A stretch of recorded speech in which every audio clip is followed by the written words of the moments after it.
Namor is one of the most powerful and versatile characters in Marvel Rivals, but most people don't even know how to maximize his potential. In my opinion, he's the one duelist that everyone should know how to play, and the best part, he's surprisingly easy to learn. Don't let these 2 stars fool you. After watching this video and playing just 2 quick play matches, I promise you'll get the hang of him. Unlike characters like Black Panther, Spider-Man, and Psylocke, who are also great duelists, Namor doesn't require intense mechanics. Those characters have high skill ceilings needing precise movement, sharp aim, and complex combos, not exactly beginner friendly. Namor, on the other hand, you could have potato aim and still dominate lobbies. How? Glad you asked. Allow me to introduce you to your new best friends, the Squids. Namor isn't just great because he's easy to learn. The real reason I think everyone should master him is his utility for defense and his ability to fill a role that most players struggle with: flank shutdown. Being able to confidently swap to Namor when needed can be a game changer, especially when facing aggressive flankers. He's perfect for shutting down those pesky enemies trying to disrupt your backline. Whether it's a slippery Spider-Man, a tickle monster Black Panther, a hit and run Star-Lord, or any other flank heavy characters like Iron Fist, Psylocke, the list goes on. Namor is your go-to counter. If you're new here, my name's Needles. I post daily Rivals content from character guides to updates and even how to get free skins. Subscribe for more and let's get straight into the video. To be honest, I couldn't find any Namor guides on YouTube that really teach everything, and part of me believes it's because of people want to gatekeep, but I want my subscribers to get the utmost of value, so I'll be sharing everything about Namor and exactly how he's helped me climb the ranks in Rivals. Let's start by breaking down his kit. Namor is a ranged duelist, and his kit consists of his primary attack, Trident of Neptune, his secondary attack, Wrath of the Seven Seas, his E ability, Aquatic Dominion, or as I like to call them, the Squids, his shift ability, Blessing of the Deep,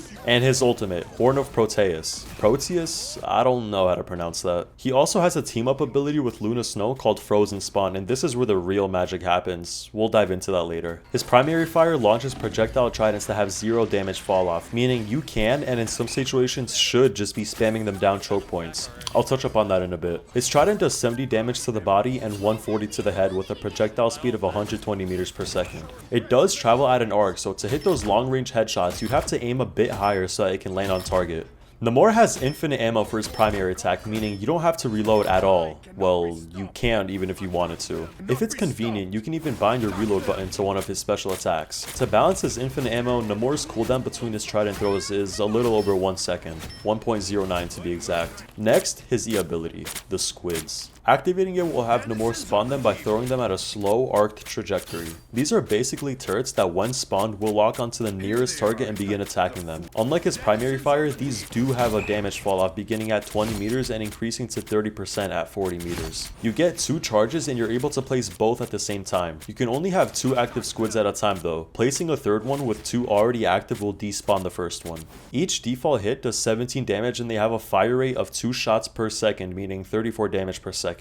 Now, if you have both down at the same time, that jumps to 68 damage per second. The Squids last 8 seconds before automatically despawning, but something I haven't seen anyone touch upon is this special effect on his primary fire. Every time you hit an enemy with your trident, it actually reduces the cooldown by a bit. And this is why it's useful to spam your trident down chokes at enemies, because hitting them back to back will reduce the cooldown way quicker than if you just waited for it. Each Squid also has 100 health, and in certain scenarios you can actually use them as cover since you can attack through them, but opponents will have to take them down first. While we're on this topic, I want to bring up his team up ability with Luna Snow. Having her on your team will allow you to use Frozen Spawn, which is just like his E ability. It gives you an extra Squid, a frozen Squid. It has a cooldown of 20 seconds, but it's a stronger and better version of the regular Squids. It has double health and its lifespan is 10 seconds. Also, when it hits an enemy, it slows them down by 25% and it has the same attack speed of 2 shots per second, so as long as it's hitting your enemy, they'll be slowed the entire time. It just wears off 1 second after not being hit.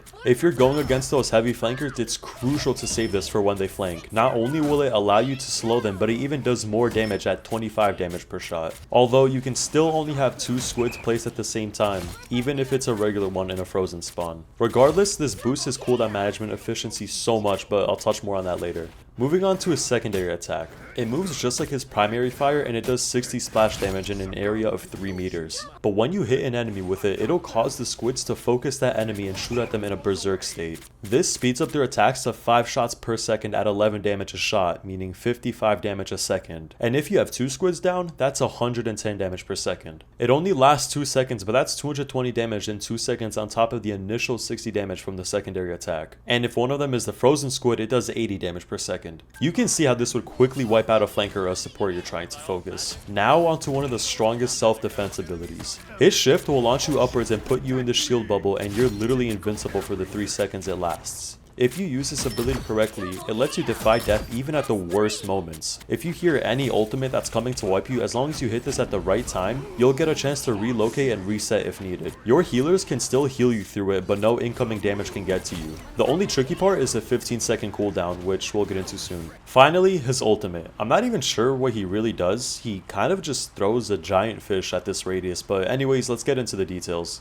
His ultimate has an energy cost of 3100, which is on the lower side, and it's really easy to get hits and charge up your ultimate considering you have 2 sentry turrets you can toss anywhere on the map. When you throw it, any enemies in that radius all get their mobility specials disabled, and it takes 1.5 seconds for the fish to actually fall and do the damage. Now, what most people don't know about the damage is it's split up throughout the area. The outer circle only does 200 damage while the center does 500 damage. That means if you get any enemy that's not a tank stuck in the middle, it'll wipe them instantly. So if you're pairing it with Groot's ultimate, for example, you want to make sure you have all the enemies inside that center circle. Now that you understand his abilities, let's talk about how to actually use them to dominate fights. After setting your squids up, you essentially want to get a quick kill on the enemy's backline, or at least get them low enough, forcing them to pop valuable abilities, leaving them vulnerable for the rest of the fight. If you're fighting super close range, you'll want to melee in between each trident throw to get the extra damage in during that 1-second cooldown for your primary fire. There are some combos that can help you eliminate lower health characters even quicker. Headshot, melee, secondary fire is the fastest way to kill any 250 health character. As Namor, it's the only attack pattern that ends with no animation cooldown, so you can execute it quickly. In game, it's important to know that if you hit that first headshot on a nearby enemy, that you can quickly melee and use your secondary attack to instantly eliminate them if they are under 250 health. But if you're trying the combo and hit a body shot instead of a headshot, you can still execute the rest of the combo, which will leave them super low. Having a squid deployed or any useful teammates will help this be more effective. If your secondary attack is on a cooldown in your close range, you can use headshot melee, body shot melee, which will also instantly wipe out any 250 health character. And yes, obviously if you can hit that headshot twice, it would do more damage, but it's easier to aim for the body shot on these smaller characters, and it's enough damage to quickly kill them if they have 250 health. With all these attacks, you'll mainly want to focus the enemy support. The combos work best on eliminating the 250 health supports shown at the top, opposed to the rest of the healers at the bottom who have more health. Now onto one of the most important aspects for all characters: cooldown management. You'll want to always keep mental note of which abilities you have and which ones are on cooldown so you can position yourself accordingly.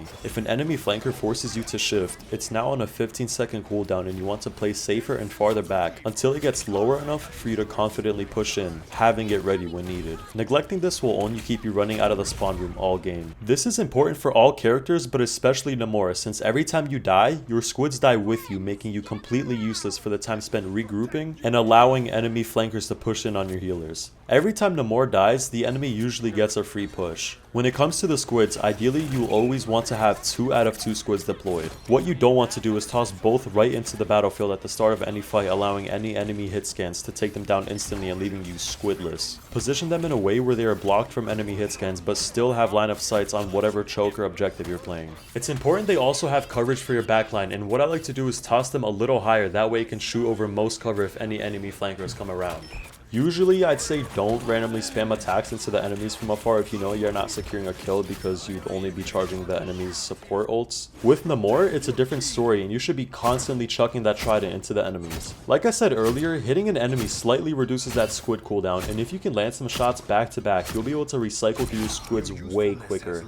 With the Luna Snow team-up ability, this gets even better. Throwing a third, stronger squid into his kit is honestly so valuable for Namor, which is why I always choose him if you have a Luna on your team. Not only does it maximize the cooldown efficiency, but it can even help boost your playstyle. Now, you can be a little more comfortable using those first regular 2 squids offensively, or even setting them up as a flank. If it works, you'll be able to secure a pick, shifting the fight in your team's favor, and if it doesn't, then you're still disrupting the enemy's target choice, whether you make them turn around, or even just look up to shoot the squids. If they push in or try to flank after that, you still have your frozen spawn available, which is stronger at shutting down pushes anyways due to its slowing abilities, higher health, and higher damage. Obviously, in the meantime, you should be trying to get hits with your trident to reduce the cooldown and cycle back through your squids, which is the key point here. Always having them provide value to you and your team. Also, with the trident doing 140 critical damage, once you get used to its projectile movement, you should always aim at head level when spamming it down choice, because one hit could be all it takes to finish off a damaged support. Pairing that with your secondary attack and even the squids can help you clean up the backline faster than you think.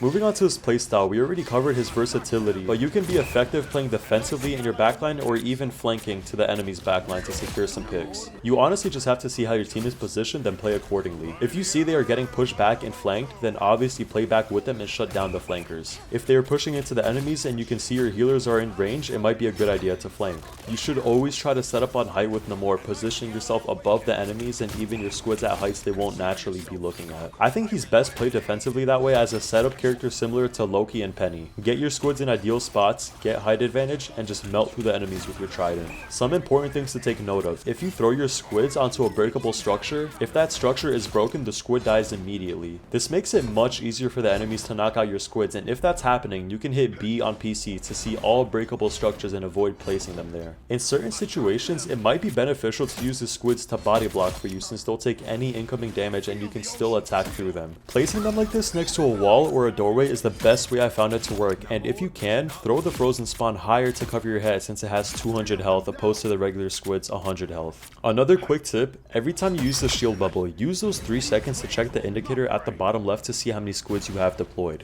And if it's not 2, then find a good spot up there and set them up. Coming out of the bubble, you should immediately get a hit with your secondary fire to get the squids attacking your target in berserk mode as you come down. Also, if you're playing against Moon Knight, keep in mind his primary fire will bounce off your squids and hit you and enemy teammates nearby. To counter this, simply place them away from your team and avoid placing them next to each other, since his attack will still bounce from one squid to the other, taking them down faster. Ideally, you want to place them across from each other so he can't even see both at the same time. You can also do this little trick to throw your squids farther and higher, setting them up exactly where you want. All you need to do when walking forward is simply jump and flick upwards, and you'll gain some distance with the projectile. As you can see, it goes much farther than if you just looked straight. Another thing I wanted to touch upon is his Lord icon. I think Namor has one of the better ones in this game, because some of these are just crazy. And if you look at the challenges required, they are really easy and you'll fly through them just by playing him regularly. So if you're someone who cares about mastering the characters to Lord, Namor is a really easy and good pick for that. If you made it this far, I really appreciate you watching. I put a lot of time and effort into this video to help you guys out. If you did enjoy and found any value, please hit the subscribe button because I'll be putting out more content daily. Thanks for tuning in.